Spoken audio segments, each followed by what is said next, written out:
नमस्कार भक्तों, आपका नीरू पाठक चैनल में स्वागत है। आपको माँ अन्नपूर्णा और भगवान शिव की कहानी सुनाने जा रही हूँ। अगर आपको ये कहानी पसंद आए तो कमेंट बॉक्स में ओम नमः शिवाय और माँ अन्नपूर्णा की जय अवश्य लिखिए। साथ ही अगर आपने अभी तक मेरे चैनल को सब्सक्राइब नहीं किया तो सब्सक्राइब कर लीजिए और बेल आइकन पर क्लिक जरूर कीजिए, जिससे हमारे वीडियो के नोटिफिकेशन आपको मिलते रहे। अब सुनिए ये कहानी। एक बार की बात है, भगवान शिव और माँ पार्वती अक्सर कैलाश पर्वत पर पासा खेलते थे। एक दिन भगवान शिव और माँ पार्वती के बीच प्रकृति के महत्व और पुरुष की श्रेष्ठता को लेकर बहस हो गई, क्योंकि भगवान शिव पुरुष की श्रेष्ठता पर जोर दे रहे थे। भगवान शिव ने माँ पार्वती से कहा कि संसार एक भ्रम है, प्रकृति एक भ्रम है, सभी कुछ एक मृग तृष्णा है।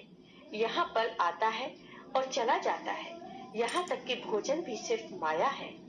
माँ पार्वती, जो भोजन सहित सभी भौतिक चीजों की जननी है, उन्होंने यह बात सुनकर अपना आपा खो दिया। वो बहुत नाराज हो गई। तभी माँ पार्वती गुस्से से बोली, अगर मैं सिर्फ एक भ्रम हूँ तो देखते हैं आप और बाकी दुनिया मेरे बिना कैसे रहते हैं। ऐसा कहकर माँ पार्वती दुनिया से गायब हो गई। उनके गायब होने से ब्रह्मांड में हाहाकार मच गया। समय स्थिर हो गया, ऋतु परिवर्तन रुक सा गया, धरती बंजर हो गई और भयानक सूखा पड़ने लगा। आकाश, पाताल और धरती तीनों लोकों में मिलने वाला भोजन उपलब्ध नहीं हो रहा था। देवता, दानव और मनुष्य भूख से तड़प रहे थे।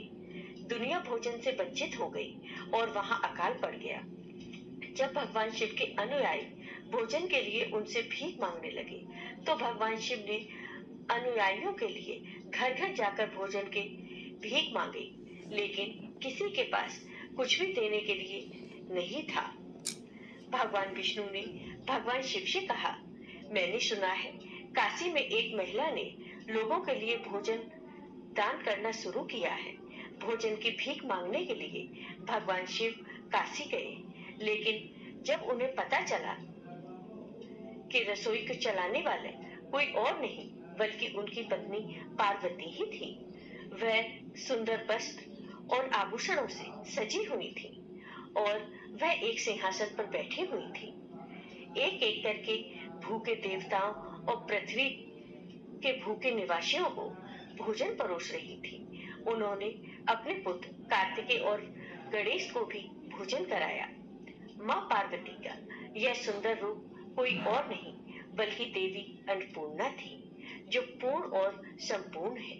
अन्नपूर्णा ने भगवान शिव को भिक्षा के रूप में भोजन कराया और देवी ने प्रसन्न होकर कहा कि मैं अन्नपूर्णा के रूप में काशी में ही निवास करूंगी। जय हो अन्नपूर्णा माता की।